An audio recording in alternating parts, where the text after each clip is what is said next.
Hello and welcome to another episode of Conquering My Collection.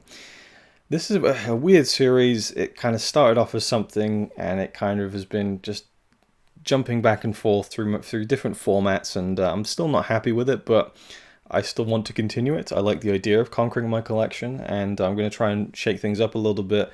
But man, I can't believe through lockdown, 3 months at home, I didn't really knuckle down and get some of these videos done, because there's a lot of films I watched in lockdown, Blu-rays that I watched, I just didn't make the videos for, so my memory's not going to be as crisp, but I wanted to cover some of these films that I watched and ticked off the list and conquered from my collection. So the first one we're going to talk about is So I Married an Axe Murderer. So this is a 1993 film, I believe. I think it was released in 1993 and stars Mike Myers and was directed by Thomas Schlam. 1993, so fresh off of Wayne's World, so Mike Myers, he plays this guy called Charlie. He's kind of like a beat poet, and got a bit of a listless life, not much going on. And he meets this woman called Harriet, played by Nancy Travis.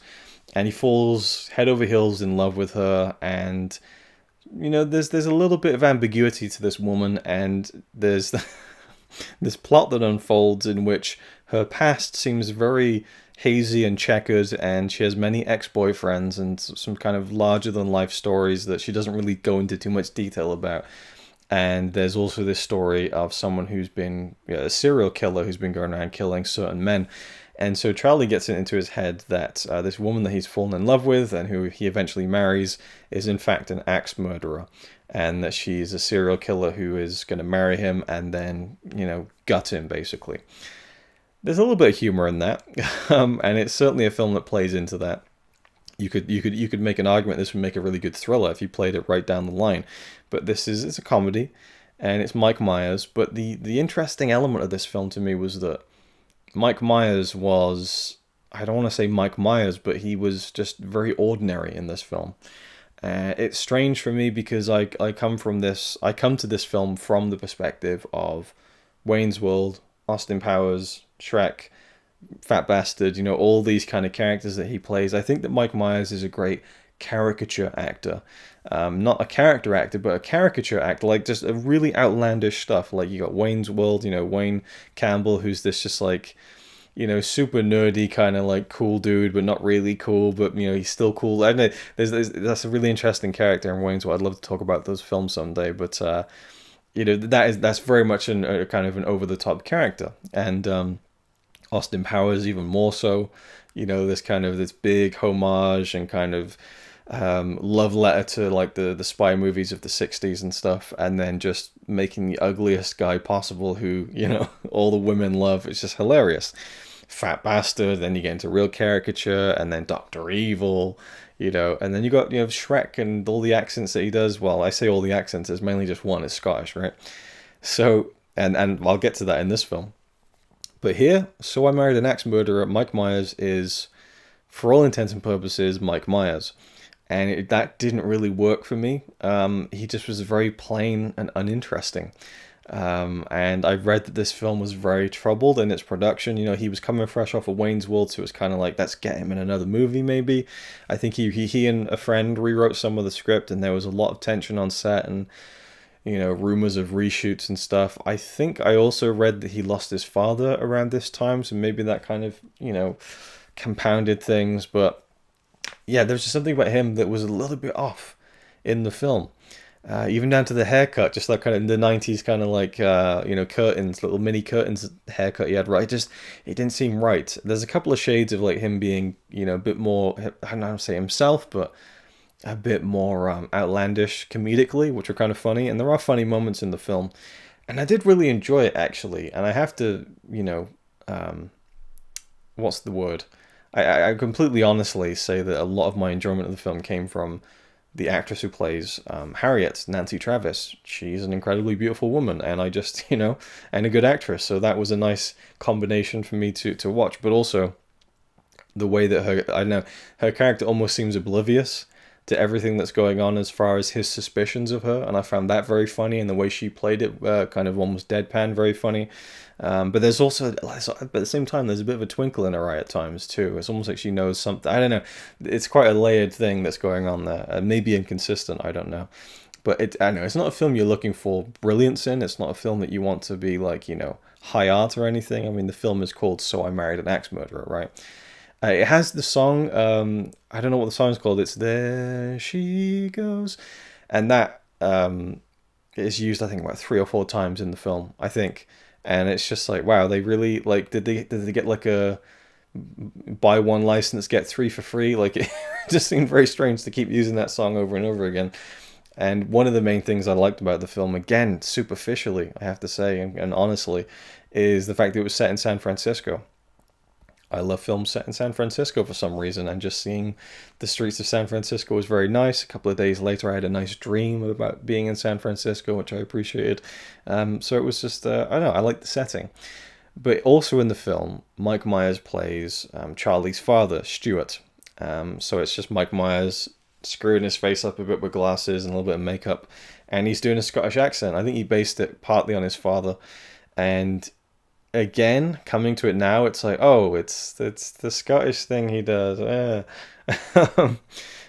But it's a different perspective, right? I think in Wayne's World he did the leprechaun thing, which kind of sounds a little bit Scottish more than anything else.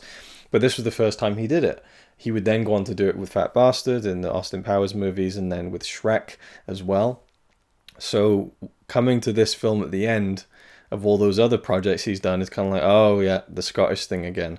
And so it doesn't come off as funny or fresh when it probably should. So it's interesting when those things happen, where there's certain things you just can't account for, as far as if you repeat yourself a lot, then things that you did earlier that people might not have seen before are going to read differently. And for me, his father character in the film was just, it felt a little bit like old hat, even though it wasn't. So that was kind of weird.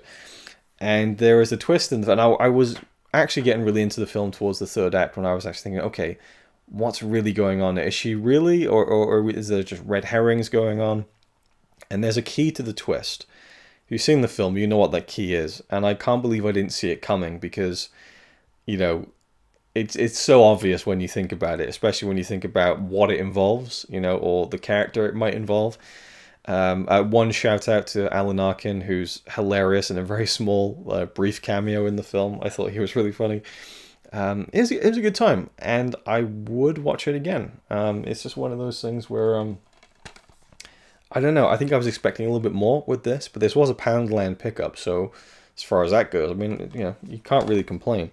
But I don't think there's any special features on this one. Yeah, it's just the film itself. But yeah, I mean, Nancy Travis, just beautiful.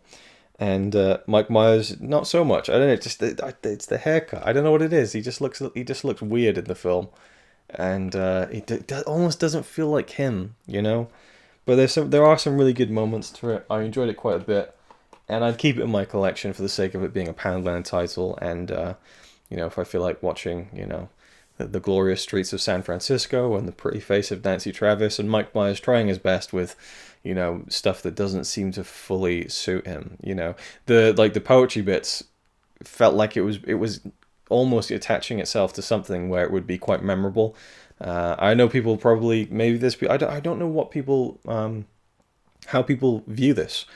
I've never heard anyone talking about it. I don't know if this is a film that people grew up with and they love it, if it's seen as a kind of comedy classic. I have no idea. So that's where you guys come in. You can let me know if you've seen it, if you haven't, what you think about it, if you think I'm talking shit, or if you think I'm being too fair. I don't know. I got no idea, which is kind of fun with some of these films. But for this one, it was just, it was enjoyable. Some good stuff, but, when the lead character is kind of not fully gelling with you, I think that it's,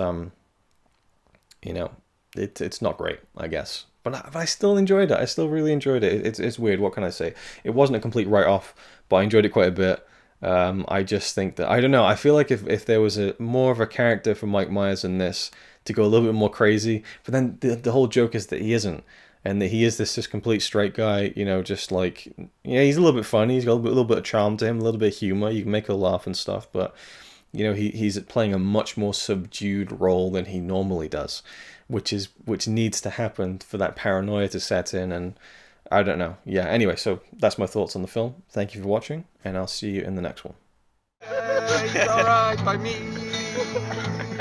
Apart from the fact he throws cans of Carlin into a tree. Yeah, he's really cool. Yeah, he's really cool. But he's not quite as cool as you.